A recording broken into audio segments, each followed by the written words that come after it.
Really, we were disappointed in how it ended last week. Obviously, we had an opportunity to get a big win on the road at South Carolina.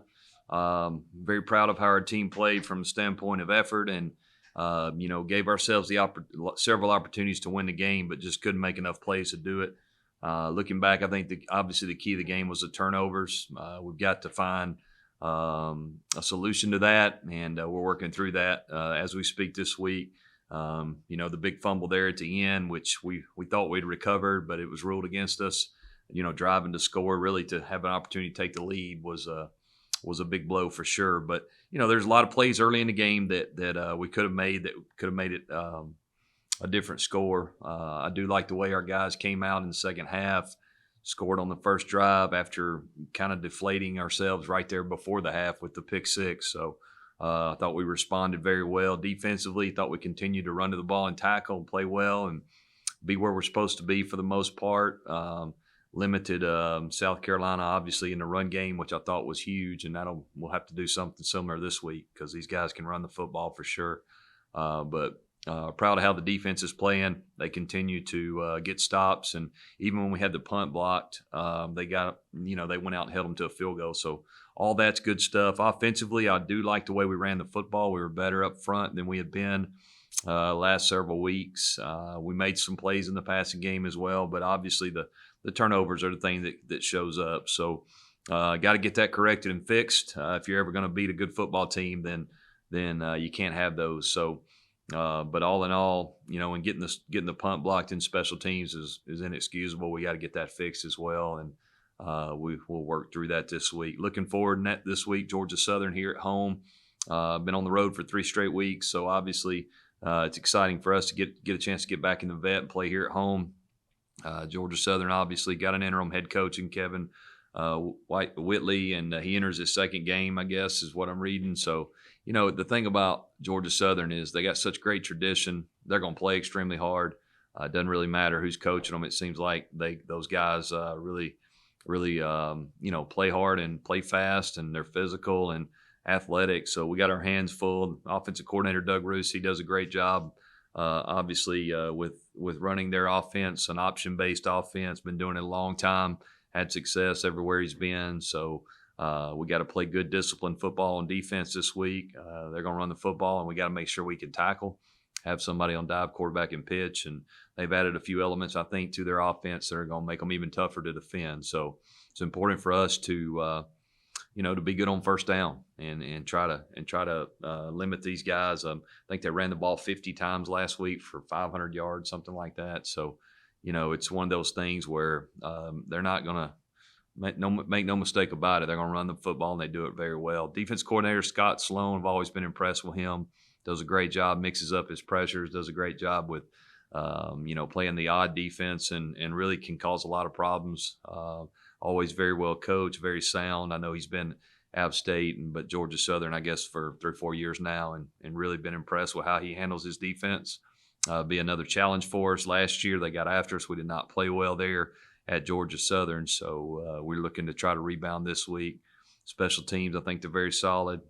He does a great job. I think Joe Graves is their special teams coordinator, and you can tell that they're very solid on that. Coming off a huge win at Arkansas State. At home against Arkansas State, scored 59 points. You scored 59 points on air. That's pretty impressive. So we're going to have to be really dialed in, ready to go. Defensively, I think offensively, Logan Wright, the running back, I think he's impressive. I think he's ranked 10th in the country or something. And yards per carry, big physical guy, break a lot of tackles. They play 3 or 4 backs back there, and they're all talented. I think this guy's got the most yards or whatever so far, but they do a great job rotating those guys in and giving you a lot of different looks and things that can really fool you at times. So, but he's impressive. I think the nose tackle on defense, C.J. Wright, I remember him from last year. He's changed numbers, but very impressive. He's active. He plays extremely hard. Plays with good pad level and is explosive. He leads their team in sacks and TFLs. He's a leader of their defense, the way I see it. So those are 2 guys that I think stuck out to me. And, I think this is going to be a huge challenge for us. We're back in conference, which is good. We're excited about that. We're excited about getting here to play here at home. But obviously Georgia Southern brings some some things to the table that can give you problems. So we got to have a great week of practice. We had great meetings yesterday, Sunday night.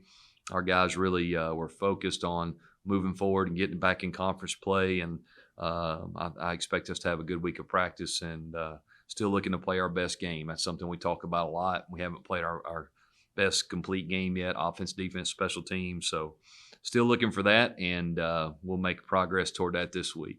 All right, questions? Hey, Jeff, this is John and Dothan. A couple of questions. If you could update us on the status of Kamani. And also, Georgia Southern has a running back that's from Delville, Jalen White, had probably his best game last week of his career so far. Second-year guy, over 100 yards rushing last Saturday. Were y'all very involved in his recruiting? And just tell me a little bit about what you remember of him in high school. Yeah, sure. Well, first of all, Kamani, we're hoping to get him back this week. It's going to be a day-to-day thing with him. So, he's working hard in rehab, trying to get himself healthy. Yes, I do remember Jalen. I know he came to camp here and very impressive. Had a great high school career right down the road. Obviously, each year, when you're evaluating recruits and recruiting, you're looking at how many running backs you have and commitments and how many you can take and so forth. So definitely a really good player that we were very high on. Just when we got the commitment from, I guess Kamani is in the same class as him. Is that right? I think so. Yeah. So when we got the commitment from Kamani, we were probably done in that class, but very impressed with him. He looks like he's improved tremendously. Big physical back. He'll have a great career there at Georgia Southern.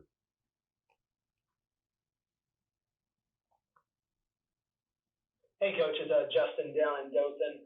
I know you guys do really well against the run and everything. We know that's what Georgia Southern loves to do. But what makes this rushing attack that they have so different from some of the others you've seen this year? Well, I think the versatility. I mean, they're able to run the ball a lot of different ways. Obviously known for being somewhat of a triple option out of the gun, so to speak, or even under center at times. But I think that they've added some gap scheme too that'll make them even more versatile and tough to defend. So I think anytime you face a team that's committed to running the football, they're going to have answers when you stop them in certain things. And when they spend all their time doing that and then they suck you in with a play action pass and throw it over your head. I mean, it definitely is something that can give us problems and something we're going to have to be very disciplined this week with our eyes and making sure that we understand who's accounted for each skill guy in the formation. But I just think that their commitment to the running game and having the answers built in with a good coordinator and good quarterback. The quarterback was hurt early and he's back now. Really good athlete. I mean, he makes them go, in my opinion, offensively, and you can see that in the last two games he's been back. So they got a good football team, and they run the football very well, and it's going to be a big challenge for our front seven. Yeah, Coach, going back to the last game, it was back-to-back games that came into a pick six and kind of pivotal situation. Is that something with him just trying to push it a little too much, trying to make a big play in those really big situations? No, not really. The first interception at Louisiana Monroe, the kid caught it actually, and it got popped up in the air. They ruled it an interception. Very good decision. Just unfortunate there. The second one was just an errant throw, just overthrew the end cut there on the option route that he was open. Good decision. Poor throw. Unfortunately for us, there was a guy standing behind him. Then it fell right into his arms and he ran it back. So. No, I don't think either one of those are trying to force anything. Both guys were open. Both decisions were fine. Just the errant throw, and that's going to happen sometimes. And then the other one, obviously, I think was just some bad luck there. Coach, kind of piggybacking off of that, since week one, you guys haven't really gotten over 20 points except a few weeks ago. I guess in practice, what are the things you're working on with the offense to kind of find the end zone a little bit more? Yeah, we need some explosive plays to show up, and I think obviously we've struggled running the football, which hurts you throwing the ball down the field. And I think, consistency is in on that. When you're the quarterback, you get too much credit and too much blame. We got to protect that. He's been hit a lot, which is something that affects your ability to sit in there and throw the football and read things out or wait on receivers to get open. There's been times that we have, I think there's been times that, we just haven't been able to get enough wins up at the line of scrimmage, which that changed for us last week. So that was exciting. We were playing a big time pass rush last week. Those defensive linemen at South Carolina are pretty good, especially number one. So we kind of had the philosophy of how to do that, chip him and so forth with tight ends and third downs, but mostly a lot of quick game and a lot of RPOs. So a little different style playing last week because of our matchup. But I think for us, it comes back to you have to consistently execute. I think at Monroe we had 9 penalties. Doesn't matter how well you play. Usually you're not going to play well and not score any points when you got 9 penalties. So we're still struggling to try to find that right mix of consistency. And I think once we do that, I think we'll have the opportunity to score more points. Coach, you mentioned that the team ran the ball a lot better this past week, and BJ really had a great game. Is this the best you've seen him post-injury so far, and how do you hope he continues this trend? Yeah, it really is. I was telling somebody yesterday during the game, I just kind of had a smile on my face watching him run, especially the touchdown run.